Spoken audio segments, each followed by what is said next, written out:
Live from Native American Culture Week at the Chicago Culture Center. I'm Lila Rudolph. I'm here with Native American author N. Scott Momaday. He has just published his third text, Away to Rainy Mountain. It is a collection of stories that Momaday was told by his grandmother named Aho. These tales have been passed down from generation to generation and focus mainly on natural elements. The stories share the experiences of the Kiowa people and the daily struggles they had to overcome. Each tale has three different perspectives. The story as his grandmother told it, an interpretation of the story and its significance, as well as a related personal anecdote from Momaday. Although the Kiowa tribe is no longer in existence, the author is hoping to keep the spirit of the people alive by sharing his stories. Joining me now is N. Scott Momaday. So, Mr. Momaday, what inspired you to write this book?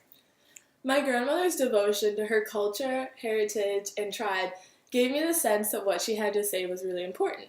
So, I thought that I should share that story and my own stories with everybody who is uninformed about our culture and what we have to say. Why did you choose to return home? Well, I wanted to experience the culture and the feelings of the land that my grandmother felt when she used to tell me these stories when I was young. And we had a really close relationship while I was growing up. And even though that she's gone now, I feel that since I've experienced the stories that she's told me, we've grown closer, and that feeling is unbelievable. How did the stories that your grandmother told you impact your life? Many people nowadays have little to no connection with their roots, and her stories made me realize how important heritage is to the people that we have become today. And I think it's really important to explore all of our backgrounds and learn more about it. Which story influenced your life the most? Well, I would say the most influential story was the one about the twins and the spider grandmother. While the child was in the tree, a redbird came among the branches. It was not like any bird that you have seen. It was very beautiful, and it did not fly away. It kept still upon a limb close to the child. After a while, the child got out of its cradle and began to climb after the redbird. And at the same time, the tree began to grow taller, and the child was borne up into the sky. There was then a woman, and she found herself in a strange place. Instead of a redbird, there was a young man standing before her. The man spoke to her and said, I've been watching you for a long time, and I knew I would find a way to bring you here. I have brought you here to be my wife. The woman looked all around. She saw that he was the only living man there. She saw that he was the sun. She took a rope out of sinew and took her child upon her back. She climbed down upon the rope, but when she came to the end, her people were still a long way off, and there she waited with her child on her back. It was evening. The son came home and found his woman gone. At once he thought of the bush and went to the place where it had grown. There he saw the woman and the child hanging by the rope halfway down to earth. He was very angry, and he took up a ring, a gaming wheel, in his hand. He told the ring to follow the rope and strike the woman dead. Then he threw the ring, and it did what he told it to do. It struck the woman and killed her, and then the son's child was all alone. The son's child saw a camp nearby.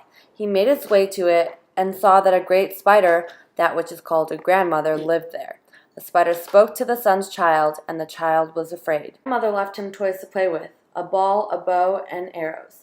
When she came back, the ball was full of arrows.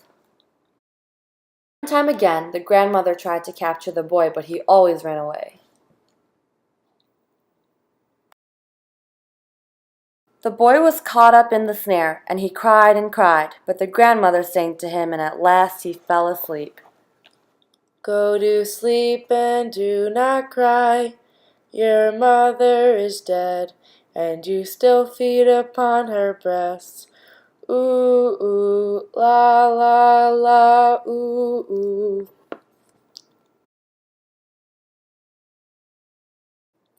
The years went by, and the boy still had the ring which killed his mother.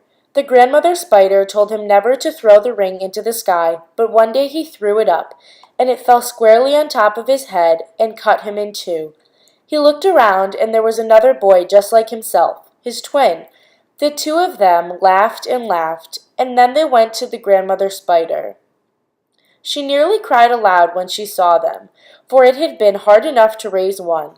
Even so, she cared for them well. Lived a giant and his wife. The giant had killed a lot of people in the past by building fires and filling the cave with smoke so that the people could not breathe. The twins remembered their grandmother's words. If you ever get caught in a cave, say to yourself the word Thine Nam above my eyes.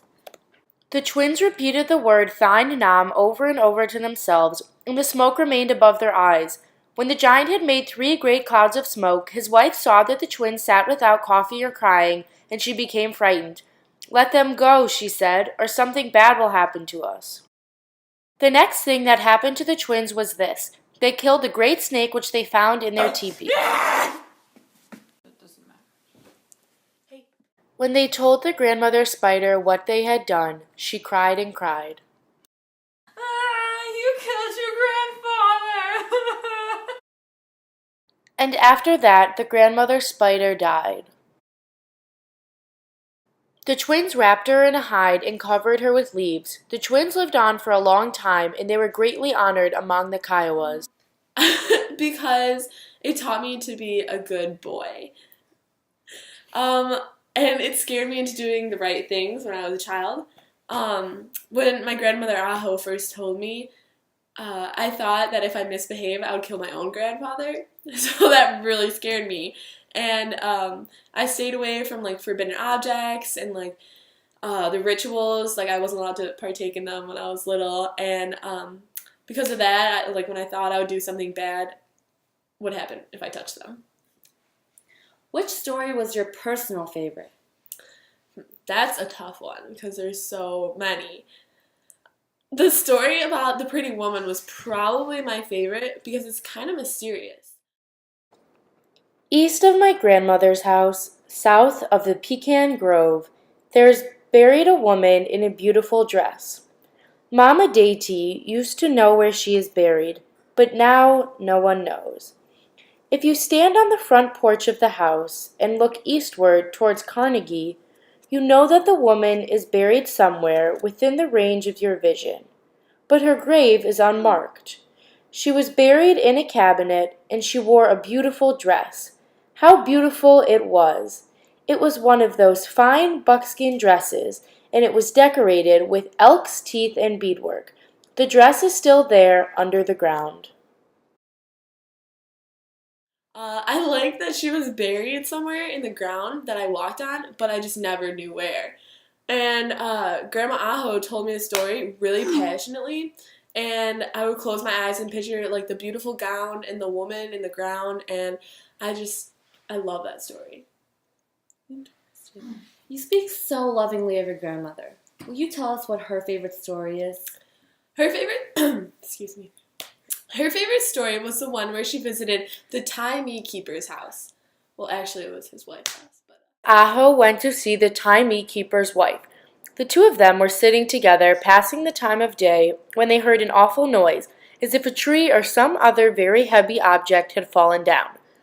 It frightened them, and they went to see what on earth it was. It was Taimee. Taimee had fallen to the floor. No one knows how it was that Taimee fell. Nothing caused it as far as anyone could see.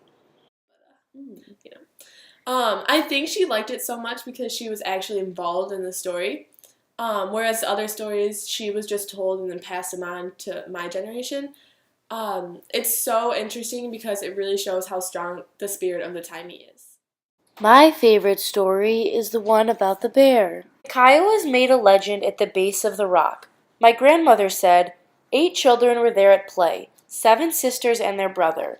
Suddenly the boy was struck dumb. He trembled and began to run and was covered with fur. Directly there was a bear where the boy had been. The sisters were terrified. They ran and the bear after them. They came to the stump of a great tree, and the tree spoke to them. It bade them climb upon it, and as they did so it began to rise into the air. The bear came to kill them, but they were just beyond its reach. It reared against the tree and scored the bark all around with its claws. The 7 sisters were born into the sky, and they became the stars of the Big Dipper. Is there anything else you would like your readers to know? We owe everything in our lives to nature, and we need to preserve and respect the world surrounding us. It is our duty to protect things that can't speak or protect themselves, like the trees and the animals and the plants. And also, family is one of the most important things in our lives. Blood is thicker than water, and you need to keep them close to you because they're always there for you. It's also really important that you respect your elders and absorb as much wisdom and as much from them as you can while they're still around.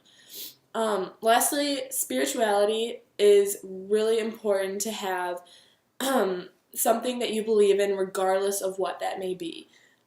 Strong faith is very important in everything we do, and whatever deities or spirits you may worship, stay faithful because they're always there for you in whatever you do and while facing adversity. Thank you. No, thank you.